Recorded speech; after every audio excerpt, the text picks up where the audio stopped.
कपड़े धोती है और 1 लीटर गंदा पानी बाहर निकालेगी। तो कितनी जबरदस्त मशीन बनाई है कुदरत ने, इसके सारे मैकेनिज्म जो हैं कितने पेचीदा हैं। अब मैं आपसे एक सवाल पूछूंगा, जो भी हमारे यहाँ हेल्थ लवर्स में बैठे हैं, आप सभी के पास आपका फ्लोर, ये आपका जो है डाइट प्लान है। यूट्यूबर हूं तो फ्लोर प्लान याद आते हैं। तो आपके पास आपका डाइट प्लान है, उसमें आपके कोच ने उसमें 2 गिलास गर्म पानी लिखा हुआ है, सबको पता है उसके बारे में। तो एक बार हैंड रेज करके बताओ कि आज किस किस ने वो 2 गिलास पानी पिया, और किसका हैंड रेज नहीं है? ऋतिका का हैंड रेज नहीं है, ना शीतल का हैंड रेज है। तो भाई तुम फॉलो, ये डाइट प्लान को फॉलो क्यों नहीं करते हो? ना आंटी जी का, गीता आंटी जी का हैंड रेज है, ना माता जी का हैंड रेज है। तो हाँ, सुनहरी जी का हैंड रेज है, बिल्कुल समझ में आ गया हमें, और मेरा भी हैंड रेज है।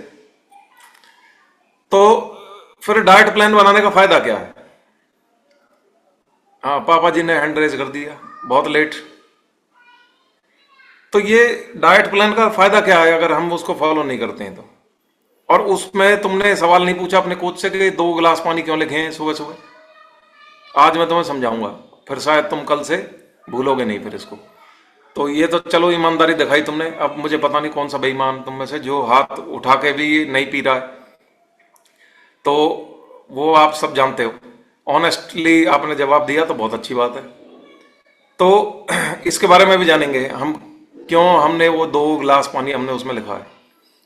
ठीक है, उससे पहले किडनी के बारे में ही बात कर लेते हैं अभी। और तो किडनी का असली रोल क्या है? किडनी का असली असली रोल, हम सोचते हैं कि भाई ये खाली बस पेशाब बनाने वाली मशीन है, वो नहीं है। इससे सारा फ्लूइड्स का मैकेनिज्म जो है वो बैलेंस बनाया जा रहा है। बॉडी के अंदर बहुत चीजें ऐसी हैं जो बैलेंस के हिसाब से काम करती हैं, तो ये उसका पूरा काम करती है। उसके बाद ये तो बाई प्रोडक्ट है यूरिन जो है।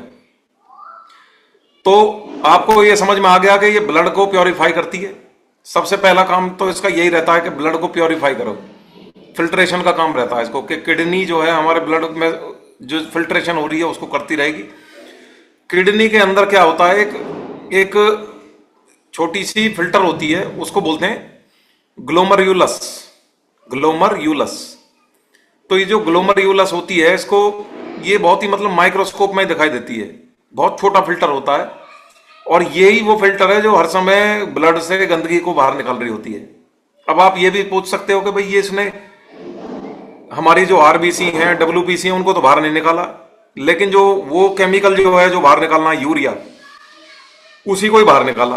तो यही इसकी करामात है। मतलब ये ऐसी छलनी है, अगर मान के चलिए हम चाय बनाते हैं, उस छलनी में हम क्या करते हैं, जो भी मोटा मोटा पदार्थ होगा, अदरक भी होगा, चाय की पत्ती होगी, सबको रोक देती है वो तो। लेकिन ह्यूमन की छलनी देखो कैसी बनाई है भगवान ने। वो जो आरबीसी है, आयरन है, और उसके अंदर जो डब्ल्यूबीसी है, इसके अंदर जो हमारे न्यूट्रिएंट्स चल रहे हैं ब्लड के अंदर, ग्लूकोज चल रहा है, उनको किसी को नहीं रोक रही है, सिर्फ यूरिया को पकड़ रही है। और जो और गंदगी है, टॉक्सिन्स हैं, सोडियम है, उनको पकड़ रही है और उनको फिल्टर कर रही है। तो सोच के देखो, हैरानी की बात यह है कि कैसी छलनी बनाई है भगवान ने, जो मतलब एक स्पेसिफिक आइटम्स को फिल्टर कर रही है, और हर समय कर रही है, हर सेकंड निकाल रही है। तो हैरानी की बात है ये, बहुत बड़ी, मतलब सब्जेक्टिव एक तरह से फिल्ट्रेशन हो रहा है। तो इसमें क्या है, मेरे किडनी के अंदर 10 लाख नेफ्रॉन होते हैं।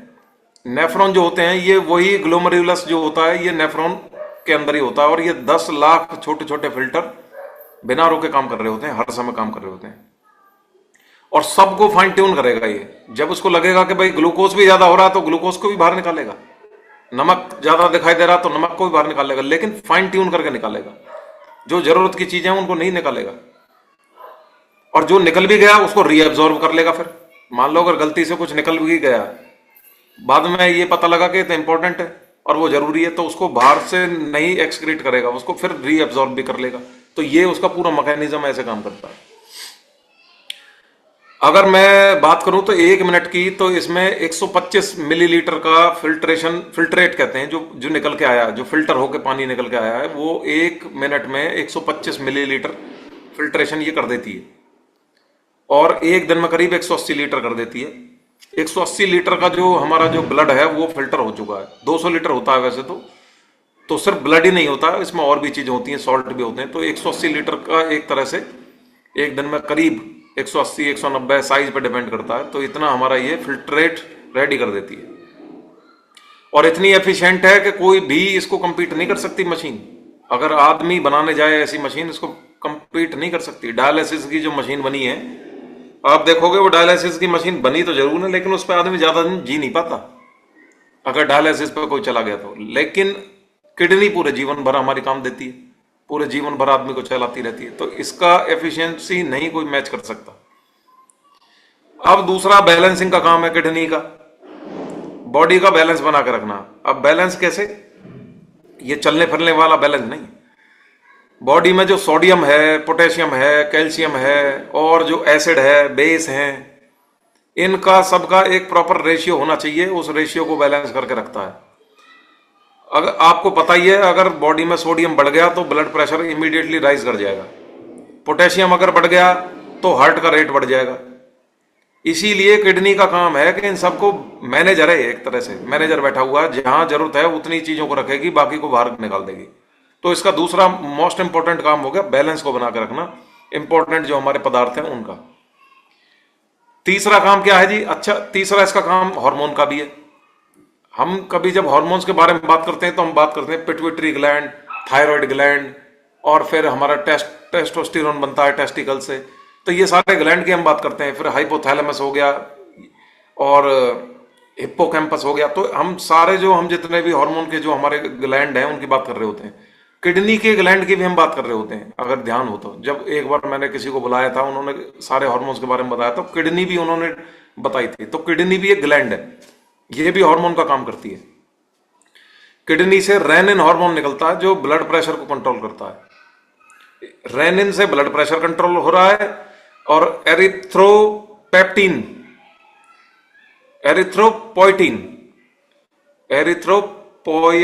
हाँ अजीब सा नाम है, ये रेड ब्लड सेल्स को बना रहा है। और अगला काम क्या कर रहा है? ये विटामिन डी को एक्टिवेट कर रहा है, क्योंकि कैल्शियम जो आ रहा है वो यहीं से फिल्टर हो रहा है, तो रेगुलेशन यही कर रहा है। तो इसलिए इसको ये भी पता है कि विटामिन डी कितना आ रहा है, उसको एक्टिवेट करना है। तो हड्डियों का भी एक तरह से इसके हाथ में चाबी होती है। तो अगली बार कोई अगर तुमसे ये कह रहा है कि भाई किडनी खाली भाई पेशाब बनाती है, तो उसको बताओ कि भाई ऐसा नहीं है, ये पूरी कंपनी है जो मैनेज कर रही है सारी चीजों को, जितनी भी मैंने चीजें बताई हैं। बैलेंस भी बना रही है, हार्मोन भी बना रही है, फिल्ट्रेशन भी कर रही है। अच्छा, अब बात करते हैं कि भाई इंडिया में इसकी प्रॉब्लम कितनी है, किडनी की कितनी बड़ी दिक्कत है। तो अब आपको बता देता हूं कितनी तेजी से ये बीमारी बढ़ रही है। एक सर्वे हुआ था इंडिया का 2011 से 2023 के डेटा को बता रहा हूं मैं आपको। जो सीकेडी होती है, सीकेडी जब भी मैं बोलूँ, अच्छा एजुकेशन में सीकेडी का नाम आए तो समझ लो मैं क्रोनिक किडनी डिसीज की बात कर रहा हूँ, यानी कि जिसको किडनी की बीमारी है, मैं उसकी बात कर रहा हूँ।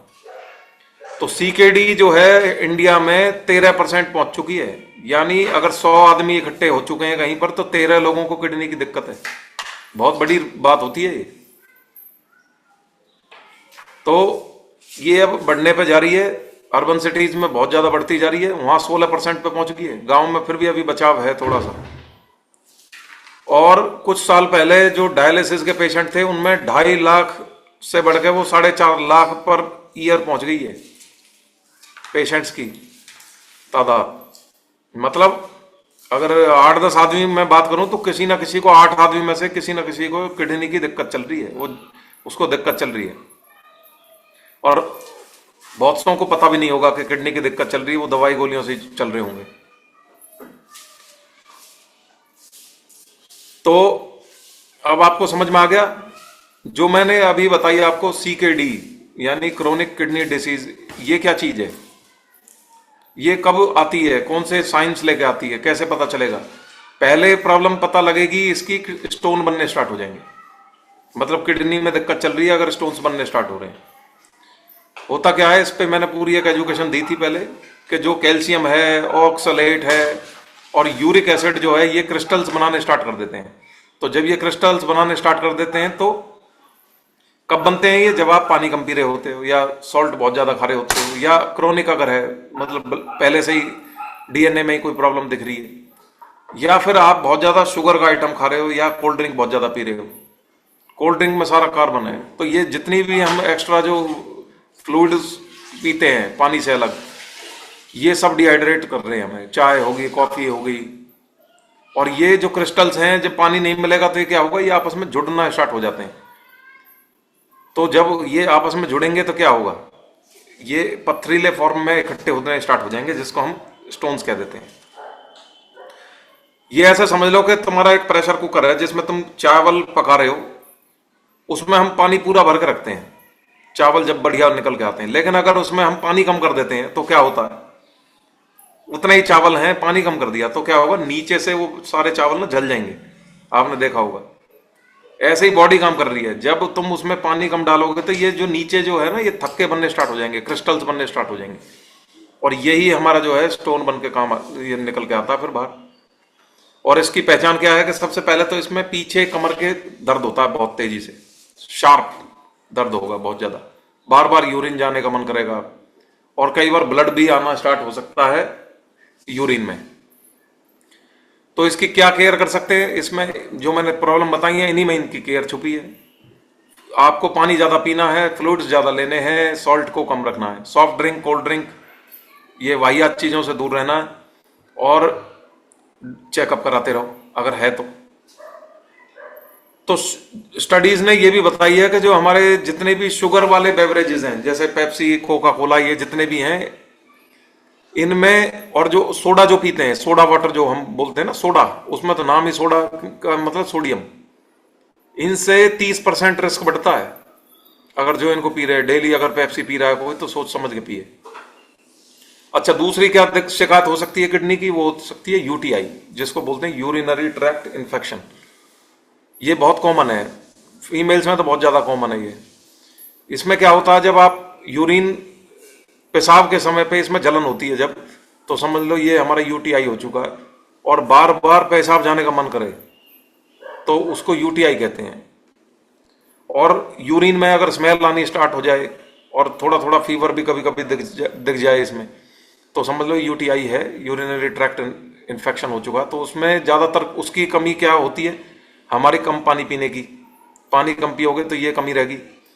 एक और कमी हो सकती है, वो हाइजीन की कमी, अगर हम हाइजीन का ध्यान नहीं रखते हैं तब भी दिक्कत होती है। सैनिटरी पैड्स का अगर इस्तेमाल नहीं करते हैं मेंस्ट्रुएशन के दौरान, और यूरिनेशन में डिले करते हैं, मान लीजिए अगर यूरिन का मन है और तुम उसको डिले करते जा रहे हो, तो अंदर की जो लेयर होती है ट्रैक्ट की, वो हमारी सॉफ्ट हो जाती है, तो उसमें इजीली हमारे टॉक्सिन्स एंटर कर जाते हैं। उसको ज्यादा डिले नहीं करना चाहिए। अगर अर्ज है यूरिनेशन की तो इमीडिएटली उसको कंप्लीट करके आओ, उसको डिले नहीं करना है। और एक और इफेक्ट जो डालती है चीजों, इन चीजों पे, वो होती है एंटीबायोटिक्स। एंटीबायोटिक्स बहुत ज्यादा इफेक्ट डालती है हमारे किडनी हेल्थ पे, यूटीआई पे।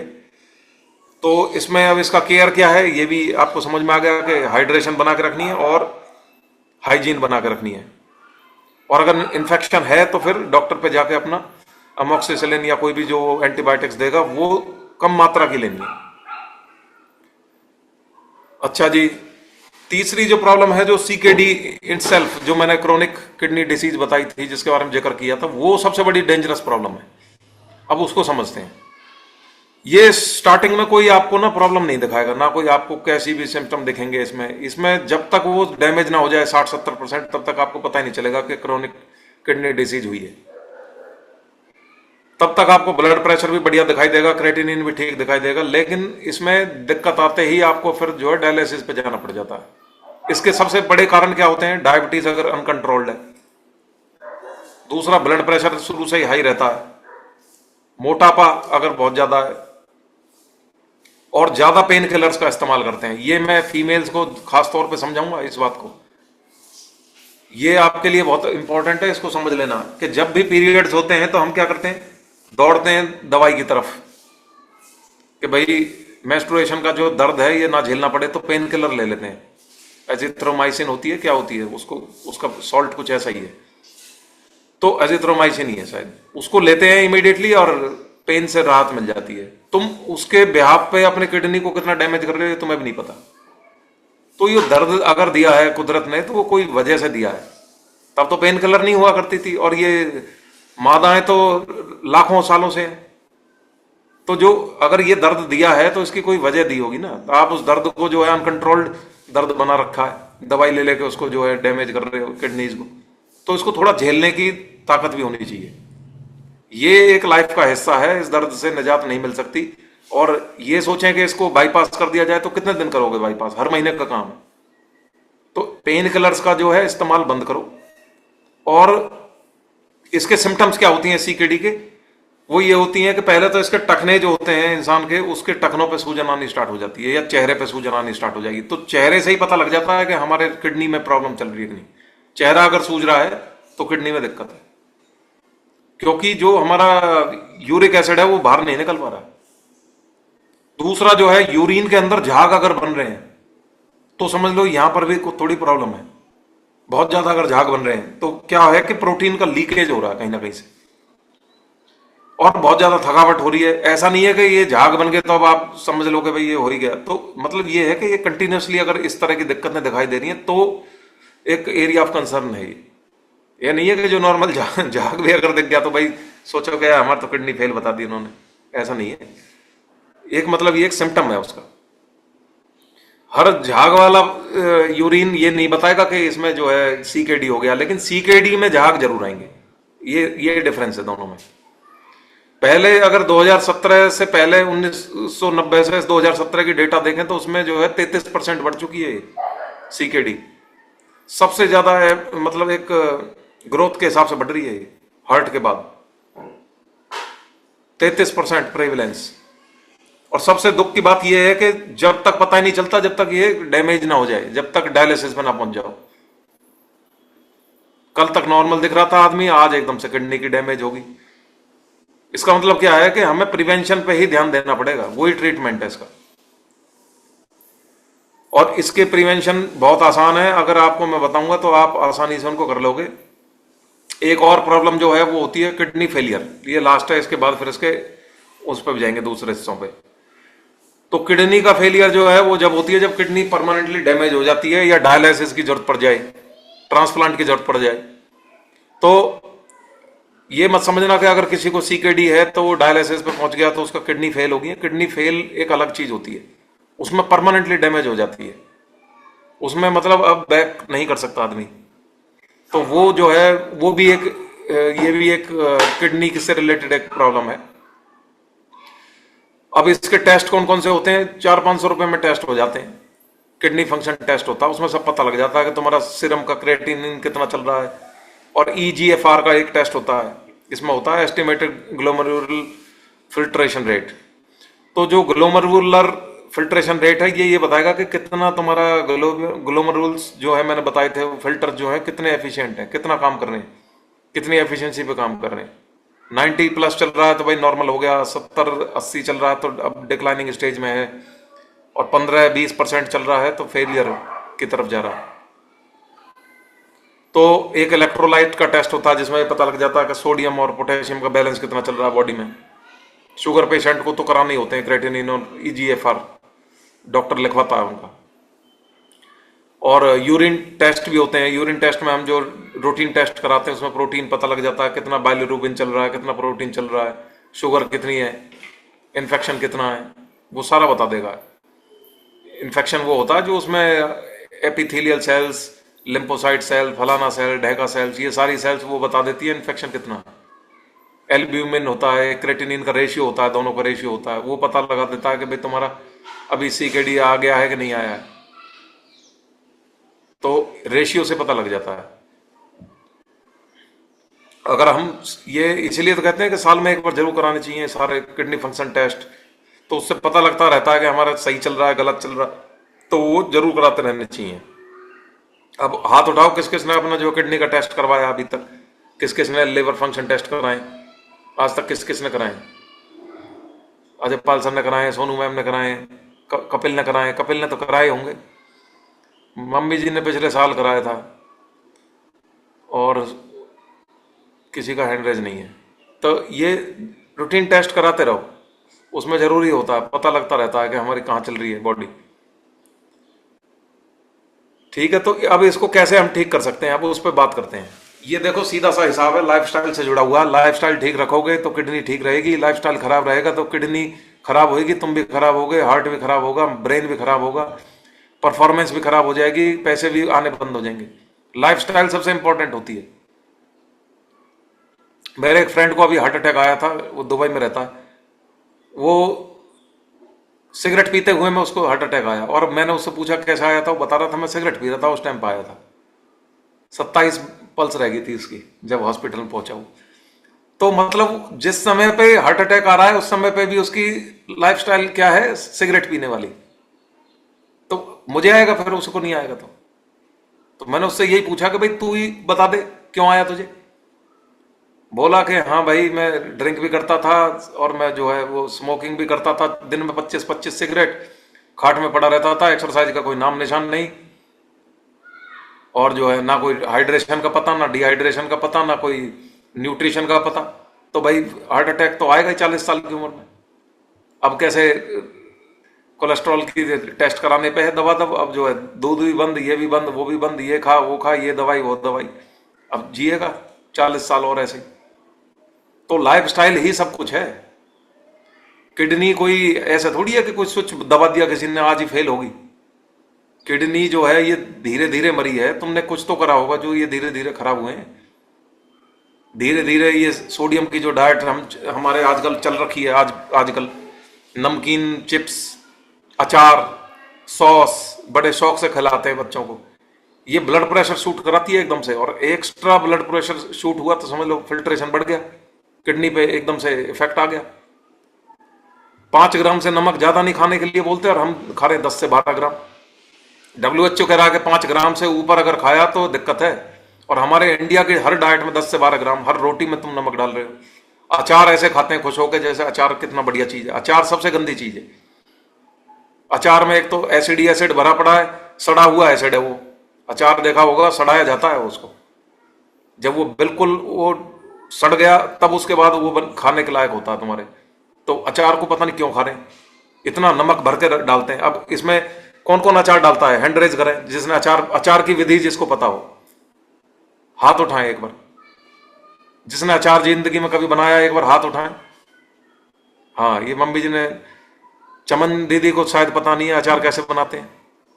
हाँ, आंटी जी को पता है। माँ जी आपको पता है अचार कैसे डाला जाता है, पता होगा आपको भी। उसमें कितना नमक डालते हैं आप ऐसे ही करके बता दो हाथ से, कितना नमक डलता है उसके अंदर, भर भर के नमक डलता है उसमें। तो ये नमक कहां जा रहा है, खाने वाले के हलक में जा रहा है। और उसको क्यों खाया जा रहा है अचार को, मुझे तो ये पता नहीं है। भाई सब्जी दाल ये सब इनकी कमी होगी है दुनिया में कि अचार बनाए जा रहे हैं। ये कभी शौक के तौर पे कोई मेहमान आया करता था, उसको खिला दिया तो उसके लिए हुआ करता था कि जायका थोड़ा चेंज हो जाए जी जाएगा। ये थोड़ी है कि उसको जो है डेली यूज में अचार ही चाहिए हर समय। तो उसमें जब इतना नमक डल रहा है, सोडियम कहाँ पहुंच रहा होगा। दूसरा जो पेन किलर है, इसमें पेन किलर बहुत इम्पैक्ट डालता है। जो मैंने बताया आपको, फीवर में थोड़ा से में हम पेन किलर ले बैठते हैं। मेरे ऐसे मित्र हैं जो बाहर अदर कंट्रीज में हैं, वहां डॉक्टर लिखता ही नहीं है उनको पेन किलर, ना उनको पैरासीटामोल लिखता बुखार में। हद की बात है, मैंने देखा था ये अपनी आंखों से। ये बात, आदमी बुखार में है और उसको 102 बुखार है, डॉक्टर ने उसको पैरासीटामोल नहीं दी। डॉक्टर बोलता है कि 104 से ऊपर पे पैरासीटामोल दूंगा, 104 से नीचे is mild fever, why you need paracetamol, go home and take rest, ऐसा बोल के डॉक्टर ने भेज दिया। और हमारे इंडिया में 100 थोड़ा सा गर्म हुआ जी, पैरासीटामोल ले लेते हैं। पैरासीटामोल तो ऐसे है जैसे कि पता नहीं इससे क्या कोई, ये मतलब रोटी है कि फटाक खाओ और भूख मिटाओ। ये पेन किलर जितने भी हैं, पेन किलर होती है पैरासीटामोल, जब इसको खाते हैं इन्फ्लेमेशन कम होती है, पेन को कम करती है। बॉडी जब बुखार में होती है तो पेन होता है बॉडी में, तो इसलिए वो एनाल्जेसिक है, उसको लिया और फटाक से उसका जो पेन को खत्म कर दिया, तो दर्द महसूस नहीं होता, तो बुखार भी महसूस नहीं होता। थोड़ा सा भी कोई इन्फेक्शन हो गया तो इमीडिएट हमारा एंटीबायोटिक डॉक्टर लिख देते हैं। उस एंटीबायोटिक का और क्या करते हैं, झोला छाप डॉक्टर पे जाते हैं लोग। वायरस का पता नहीं है क्योंकि टेस्ट नहीं कराया, वो 4 तरह का वायरस की दवाई दे देगा, 4 एंटीवायरल दवाई देगा अंधाधुंध, मतलब कि भाई कोई ना कोई सी तो लगी जाएगी। अगर हम एंटीबायोटिक्स में देखें तो अमोक्सिसिलिन पेनिसिलिन जो होती है, ये हमारी मेन एंटीबायोटिक होती है। तो वो क्या करेगा, इसको भी देगा, फिर एक और दूसरा एक पेट का देगा, पेट की दवाई जरूर जाएगी उसके साथ, पेंटाप्राजोल। तो वो जानता है कि एमोक्सिसिलिन जाएगी तो गट हेल्थ खराब करेगी, तो पेंटाप्राजोल थोड़ी भरपाई कर देगा। कभी सोचना इस बारे में कि पेंटाप्राजोल क्यों लिखता है डॉक्टर उसके साथ? भाई मेरे को तो पेट में दिक्कत नहीं है, वो जानता है इस बात को कि एंटीबायोटिक दूंगा तो इसकी गड़बड़ होगी पेट में, ये सारा बॉम्ब की तरह ब्लास्ट करेगा, गट हेल्थ बिल्कुल चरमरा जाएगी, इसको ये थोड़ा सा पेंटाप्राजोल दे दूं, 10 तना लग जाए इसको। ये सब चीज ऐसी बनी हुई है। मसूड़ों की एक मैंने दवाई मंगाई पिताजी से, वो 4 एंटीबायोटिक लेके आए मेरे लिए। मैं तो पढ़ा लिखा हूं, अनपढ़ नहीं हूं, मैंने तो एक भी नहीं ली। मैंने तो दंतकांति टूथपेस्ट यूज करके वो मसूड़े ठीक कर लिए, ब्लड आ गया था कहीं इन मसूड़ों में। तो ये पढ़ाई जब तक नहीं करोगे तब तक नहीं पता चलेगा। पेन किलर पे टूट के पड़ते हैं। रितिका है इसमें ग्रुप में, उसको हर महीने जो है हर तीसरे दिन उसको पेन किलर चाहिए। तो भाई ये चीजों को समझ लो, ये कहाँ तुम्हें दिक्कत कर रहे हैं, कहाँ किडनी पे इफेक्ट डाल रहे हैं, कहाँ डिहाइड्रेशन हो रही है। शुगरी आइटम्स जो हैं इनको बंद करो, और डायबिटीज को कम करो, ब्लड प्रेशर को कंट्रोल करो, पानी को ज्यादा पियो। पानी को कितना पीना है सबको पता है कि अपना 2 से 3-4 लीटर अपना पानी ले सकते हो। बॉडी बड़ी है तो 4 लीटर, छोटी है तो 3 लीटर, बहुत छोटी है तो 2 लीटर, वजन के हिसाब से। बहुत ज्यादा पानी नहीं पीना है। बहुत ज्यादा पानी पीने से ओवर एक्स्ट्रा हाइड्रेशन होती है, ओवर हाइड्रेशन से हमारे फ्लूइड्स कम हो जाते हैं बॉडी में, वो भी दिक्कत करती है। तो बहुत ज्यादा पानी पीना भी कोई समझदारी नहीं है कि पानी पीते ही जा रहे हो, पीते ही जा रहे हो, पीते जा रहे हो। बहुत सौ को पानी पियास की पता ही नहीं है कि कितना पीना है। उतना पीना है जो बैलेंस बन के रहे। खत्म करते हैं अब, ठीक है। प्रोटीन का अपना जो है बैलेंस बना के रखो। 1 ग्राम बताया कोच ने, तो 1 ग्राम खाना है, ऐसा नहीं है कि 10-10 ग्राम पर बॉडी किलोग्राम के हिसाब से खाए जा रहे हो। सीकेडी पेशेंट्स को थोड़ा और हिसाब से खाना है। कार्बोहाइड्रेट को चूज करके खाओ, कौन सा कार्बोहाइड्रेट खाना है। आटा खाना है, दलिया खाना, ओट्स खाने हैं, या फिर ये चटनी खानी है, ये जो शुगरी आइटम्स वाला जो कार्ब्स है ये खाना है। तो ये कॉम्प्लेक्स कार्ब्स खाने की कोशिश करो। रिफाइंड जो हमारा आटा होता है उसको अवॉइड करो, जो आशीर्वाद आटा और ये सब चल रहे हैं। अपने घर का आटा पिसवाओ, उसको यूज करो। फ्राइड आइटम्स को बंद कर दो, ये रेड की जड़ है। और घी को लिमिट करो। फ्रूट्स वेजीज को खाओ, इनसे हमें और एंटीऑक्सीडेंट्स मिलते हैं। गुआवा है, पपाया है, बेरी हो गए, एप्पल हो गए, लौकी, टिंडा, और इनसे हमारे हाइड्रेशन होती है, ठीक है। और पोटेशियम के कंटेंट को कम करो। पोटेशियम पढ़ो पीछे के कितना है, ज्यादा दिख रहा है तो कम करो उसे। और मीट वगैरह, इनसे हमारा प्रोसेस्ड मीट, इनसे हमारा और ज्यादा एक नुकसान ही हो रहा है। ये सॉल्ट का बम है, प्रोसेसिंग करने के लिए उसमें सॉल्ट भरा गया है। जो सब्जियां आती हैं रेडी टू मिक्स हल्दीराम की और इनकी जो पैकेट बेस्ड होती हैं, इनमें इतना सॉल्ट भरा होता है कि उसके, ये खाने वाला सॉल्ट नहीं, दूसरा सॉल्ट होता है, प्रिजर्वेटिव सॉल्ट कहते हैं उनको। इंस्टेंट जो खाना बनाने के लिए यूज होती हैं, इनको बंद करो। नूडल्स को बंद करो। तो ये 2-4 चीजें थी जिनको आप अगर समझ गए तो आपको पता लग जाएगा कि क्या करना है। अच्छा, एक मिथ है जिसको लास्ट में मैं 1-2 मिनट और लूंगा, जिसमें मिथ को बस्ट करते हैं। उस मिथ में क्या कहते हैं कि भाई ज्यादा पानी पियोगे ज्यादा क्लीनिंग होगी। गलत है ये बिल्कुल। ओवर हाइड्रेशन से तुम्हारा सोडियम भी कम हो जाएगा। बैलेंस बना कर रखना है, ठीक है। अच्छा, दूसरा मिथ मैंने वो बस्ट कर ही दिया जो पेन किलर वाला था कि ये इनसे कोई दिक्कत नहीं होता, इनसे पूरी दिक्कत है, ठीक है। और एक दिक्कत बताते हैं कि ये सिर्फ बुड्ढों की है भैया किडनी की प्रॉब्लम, तो जवानों को नहीं होती। ये भी अपने दिमाग से निकाल दो, जवानों को भी होती है। और ओबेसिटी, डायबिटीज और जो यंग एडल्ट हैं उनमें भी रिस्क है। ओबेसिटी में तो है ही, जो मोटा है उसको फिल्ट्रेशन ज्यादा करनी पड़ रही है। तो ये सारी चीजें हैं जो मिथ हैं, ये बस्ट करने। और अपने बॉडी को जो है एक ऑब्जर्व किया करो, उसमें देखो कहीं सूजन तो नहीं आ रही है, कहीं यूरिन कम तो नहीं हो रहा है, यूरिन का कलर कैसा हो रहा है। हमें ईश्वर ने दिमाग दिया है, तो दिमाग का इस्तेमाल करके हमें जिंदगी जीनी है। तो एक जानवर में और एक इंसान में क्या फर्क है? उसमें यह फर्क है कि इंसान के अंदर बोध होता है चीज का, वो ऑब्जर्वेंट होता है, ऑब्जर्व करता है इंसान के सामने क्या चल रहा है, इससे सीख क्या मिल रही है, इसको देख के क्या समझ में आ रहा है। और जानवर में क्या फर्क है? वो जानवर एक गलती करता ही रहेगा, वो शेर के मुंह में जाएगा ही जाएगा, क्योंकि उसे पता है कि यहां पानी पीने जाना ही जाना है। आदमी क्या करेगा? उसे पता है कि यहां नहीं जाना तो यहां बोरवेल खोद लेगा। यही तो दिमाग है। तो हम अपने ऑब्जर्व नहीं करेंगे आसपास हो क्या रहा है, हमारे यूरिन का कलर क्या चल रहा है, हमारे कौन सा एपिडेमिक फैला हुआ है, कौन सी एंटीवायरल डिसीजेस चल रही हैं, कौन सी एंटीबैक्टीरियल डिसीज चल रही है, डॉक्टर क्या बोल रहा है, ये क्यों इसने इतनी दवाइयां लिखी हैं। कोई दवाइयों को आज तक किसी ने जांच करी है कि ये दवाई जो लिखी है डॉक्टर ने, कि एक बार जांच कर लूं ये दवाई सही है, दी है गलत दी है?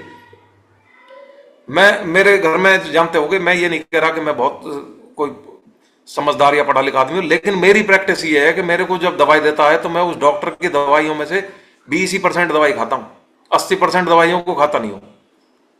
उसका कारण ये हो सकता है बचपन से जब मैं, मुझे गटकने में डर लगता था दवाइयों को, आज लेकिन मैं उसको नॉलेज से जोड़ देता हूं। तो डर के साथ साथ नॉलेज भी आ गई, तब दवाइयां लेता ही नहीं, बंद ही कर दी। तो तुमसे भी मैं ये कहूंगा, दवाइयों को एक बार उसका प्रिस्क्रिप्शन को पढ़ो, इसने क्या ये फालतू की दवाई लिखी है क्या।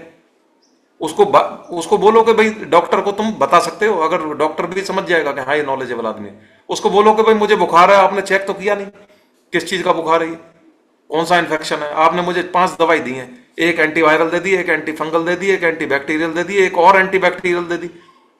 तो ये डॉक्टर ने एक तीर मार दिया अंधेरे में, कि 4 में से साला कहीं तो लगेगा जाके, और ये अपने आप कोई ना कोई तो, बैक्टीरिया होगा तो मर जाएगा, फंगस होगा तो मर जाएगा, वायरस होगा तो मर जाएगा, बुखार तो उतर जाएगा।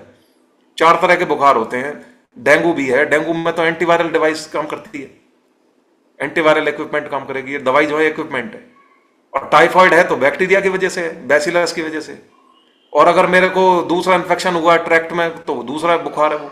तो वो बुखार की जड़ पे नहीं जा रहा, वो तुम्हें 4 दवाई पकड़ा बैठा है कि कहीं ना कहीं जाके तीर लग जाएगा अंधेरे में। तुम 4 दवाइयों को लेकर अपनी किडनी पे क्या इफेक्ट डाल रहे हो ये देखो। इसलिए टेस्ट कराया जाता है, उसमें पता लग जाता है कि टाइफाइड है, मलेरिया है, डेंगू है, कौन सा है, तो स्पेसिफिक एक दवाई ली जाएगी और उससे फटाफट ठीक हो जाएगा। लेकिन टेस्ट कराने में हमारे लोग डरते हैं कि पैसे जाएंगे, किडनी को कर लो फेल, 500 रुपये खर्च मत करो। तो अगली बार बुखार हो तो डॉक्टर से टेस्ट कराओ कि बुखार चेक करो भाई। तो ठीक है, मैंने तो मम्मी जी का डेंगू घर पे ठीक करा था, पूछो। मैं तो डॉक्टर के पास ही नहीं लेके गया, ना कहीं मैं इनको दिखाने लेके गया। मैंने टेस्ट करने वाला लगा दिया था कि हाँ भाई सुबह चेक करे एंटीबॉडीज को, शाम को चेक करे एंटीबॉडीज को, बाकी काम मेरा है। तो उनका बुखार, क्योंकि दवाई बनी नहीं है कोई, आप डेंगू के बैक्टीरिया को मार ही नहीं सकते 5 दिन से पहले, कुछ भी कर लो आप, उसके बैक्टीरिया 4-5 दिन की लाइफ साइकिल होती है उसकी। और हमें, मुझे पता थी कि अब इनका बुखार बढ़ेगा, अब ये घटेगा, पहले बता देते थे। तो ये एजुकेशन से होती हैं सारी चीजें। तो आप भी एजुकेट होते रहो, और ये बहुत बढ़िया प्रैक्टिस है हमारे हेल्थ लवर्स क्लब में। Thank you very much. Thank you Amit, एक बार सभी क्लैपिंग करेंगे। आज बहुत ही जबरदस्त नॉलेज मिली है और बहुत ही इम्पोर्टेंट टॉपिक था किडनी का। आजकल ये समस्याएं बढ़ती जा रही किडनी को लेकर, तो इसके बारे में अवेयर होना बहुत जरूरी था। तो सारी चीजें बिल्कुल सिंपल लैंग्वेज में बढ़िया ढंग से समझाई है, एग्जाम्पल के साथ समझाई है, और सभी की समझ में भी आई होंगी। पानी कितना जरूरी है पीना, खाने का ध्यान रखना कितना जरूरी है, तो ये सारी चीजें जब हम फॉलो करेंगे ठीक ढंग से तो इन समस्याओं से बचे रह सकते हैं। और जो आजकल पथरी जो होती है, किडनी स्टोन, बहुत सारे लोगों को समस्या आ रही है। तो ये किडनी की सही ढंग से प्रॉपर काम नहीं करने की वजह से ही होता है, या ओवरलोड होने की वजह से होता है, या हम जो उल्टा सीधा खाते हैं उसकी वजह से होता है। तो सारी चीजें लाइफस्टाइल से जुड़ी हुई है, इसलिए कहा जाता है कि लाइफस्टाइल ही चाबी है फिटनेस की। अगर आप अपनी लाइफस्टाइल को ठीक कर लोगे तो फिटनेस उसके पीछे पीछे आती है। अगर लाइफस्टाइल को खराब कर लोगे तो बीमारियां उसके पीछे पीछे आएंगी। तो हमने काम किसके ऊपर करना है? जड़ के ऊपर काम करना है। लाइफस्टाइल जड़ है, तो हमने अपनी लाइफस्टाइल को ठीक करना है। सुबह एक्सरसाइज करनी है, गुनगुना पानी जो पीने आपके डाइट प्लान में लिखा हुआ है, वो इसलिए जरूरी है क्योंकि वो आपकी बॉडी को हाइड्रेट करता है, डिटॉक्स करता है। सुबह सुबह बहुत ज्यादा एसिड होते हैं हमारे सर पेट के अंदर, क्योंकि रात को हमने जो खाना खाया है बहुत ज्यादा HCl रिलीज हुआ है बॉडी में खाने को डाइजेस्ट करने के लिए। तो उसको डाइल्यूट करने के लिए, उसको निकालने के लिए हमें डिटॉक्स करने की जरूरत होती है। तो हम सुबह गुनगुना पानी पिया, फिर हमने अपनी एनर्जी ड्रिंक पी, तो उससे क्या होगा, 2-3 बार आप लगातार यूरिन जाओगे और वो सारा एसिड बाहर निकल जाएगा। इसलिए जरूरी है ये। बहुत सारे लोग, आज हैंड रेज के लिए बोला था तो हाथ ही नहीं उठाया, इसका मतलब गर्म पानी नहीं पीते। बहुत सारे लोग चाय पीते हैं, उठते ही चाय पीने स्टार्ट कर देंगे। वो चाय तो आपका एसिड पहले ही बढ़ा हुआ है और ऊपर से फिर एसिड डाल रहे हो उसमें। चाय जो है, चाय के अंदर दूध डालते ही एसिड बन जाता है वो, और फिर कहते हैं जी एसिडिटी हो गई। एसिडिटी तो होगी, एसिड जाएगा तो अंदर। एसिड को न्यूट्रलाइज करने के लिए बेस की जरूरत होती है। बेसिक नेचर की जो हमारे फूड होते हैं, ड्रिंक्स होते हैं, वो लेने चाहिए। तो सबसे बढ़िया जो बेस होता है हमारी लार में होता है। सुबह सुबह जब हम उठते हैं तो हमारे मुंह में जो लार होती है वो बेसिक नेचर होता है उसका, और एसिड में जब बेस जाएगा तो वो न्यूट्रलाइज हो जाता है। तो हमने सुबह उठते ही कूला करने की बजाय सबसे पहले गुनगुना पानी पीना चाहिए, ताकि वो लार भी हमारे पेट में जाए। गुनगुना पानी जा रहा है उसमें हम थोड़ा लेमन डाल सकते हैं, नींबू डाल सकते हैं, इसलिए जरूरी है वो गुनगुना पानी। तो बहुत बढ़िया एजुकेशन थी। एक बार सभी क्लैपिंग करेंगे फिर से हमारे एजुकेशन कोच अमित लांबा जी के लिए। और डेंगू का आजकल प्रकोप चल रहा है, मौसम बदलता है तो इस टाइम डेंगू बढ़ जाता है, बहुत सारे लोग इससे पीड़ित भी हो रहे हैं। तो डेंगू से थोड़ा सा मच्छर के काटने से होता है, तो अपना घर में थोड़ा सा कि आप बचाव रखें मच्छरों से। मच्छरदानी का यूज भी आप कर सकते हैं, सबसे बढ़िया है। बहुत सारे लोग ऑल आउट वगैरह लगा लेते हैं, वो हमारे लिए अच्छी नहीं है सेहत के लिए। वो हवा में जो है कि जल के घुल जाती है, जिससे मच्छर नहीं आते। तो मच्छर नहीं आ रहे तो इसका मतलब कहीं ना कहीं गड़बड़ है, और हम उसके बीच में सो रहे हैं, तो वो सांस के साथ हमारे पेट में भी जाती है। मुझे तो दिक्कत आती है, मेरा गला खराब हो जाता है जब भी मैं ऑल आउट चलाता हूँ।